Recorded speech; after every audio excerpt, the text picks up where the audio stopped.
All right, what's up, everybody? So today I'm going to kind of review the process on how I write a one-page offer and how I teach my team to write an offer. Always check with your brokers for their processes as well, but this is just general instructions. All right, so I'm going to go ahead and share my screen and show you guys how we make offers here. This is kind of customary in the South Jersey market where we don't fill out an entire contract. We just send a one-page offer before the contract so we can come to an agreement on pricing and not have a contract with a bunch of scribbles on it. All right. So let me share my screen here. Go to a bigger version. All right. So I'm going to clear some information out here. All right. So buyer, obviously referred to as buyer, authorizes the real estate company to present the following offer on this address. So here I'm going to make an offer for $250.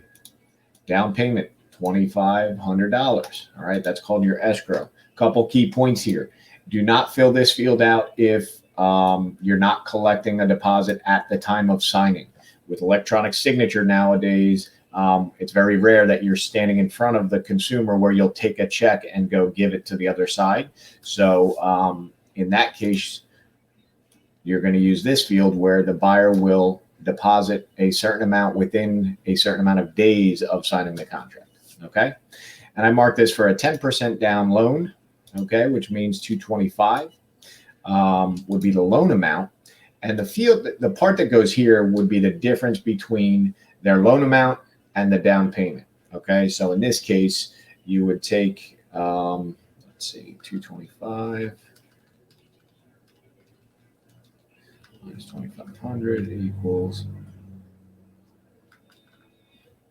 I'm sorry, 250.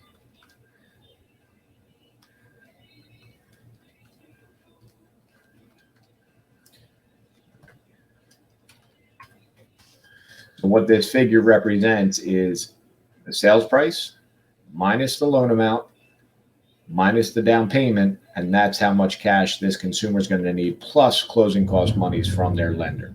Don't let that get too confusing. You could always skip this field if you don't know it until your lender comes back with actual figures for you. All right. So down here, we're going to check this out. So this is a settlement date. So I'm going to do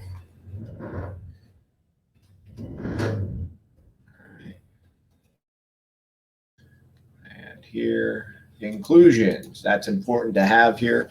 So under inclusions, you're going to want whatever is not permanently attached to the home, washer, dryer, fridge, anything built in and stuff like that is typically included, but just anything that your consumer is wanting, normally just appliances. All right. Down here, we have a couple fields for possession. I always leave this checked off that it'll only be given at the time of settlement. Inspections, what is your client going to be inspecting? Down here, sufficient assets. This is where it's non-contingent. I'm going to mark this one non-contingent. If it was contingent, you would fill out one of two fields. It's either contingent on them selling a home which is already under contract, or it's contingent on a home which is not under contract. So you would pick one or the other.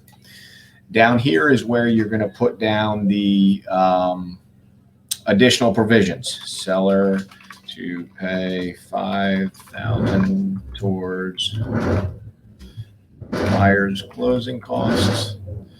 Apparently I have somebody testing their engine outside, so I guess you can hear that. And something like seller to a home warranty.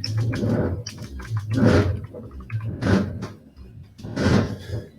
right, so that's it here. Down here is real simple. This is where you're gonna have your license information, your brokerage, your information. Then I just leave this as a listing broker. Your information down here, then you can sign as agent here in New Jersey or just type it, or you can actually have your client physically sign. Then here is where we put your buyer's address in the event the seller's agent will be making contracts. You want them to have that information. And that's it. So I hope this information helps you. Let me see here. And as always, if you have questions or need any help, we're always here. So send an email and we'll be able to help out. All right. Talk to you later.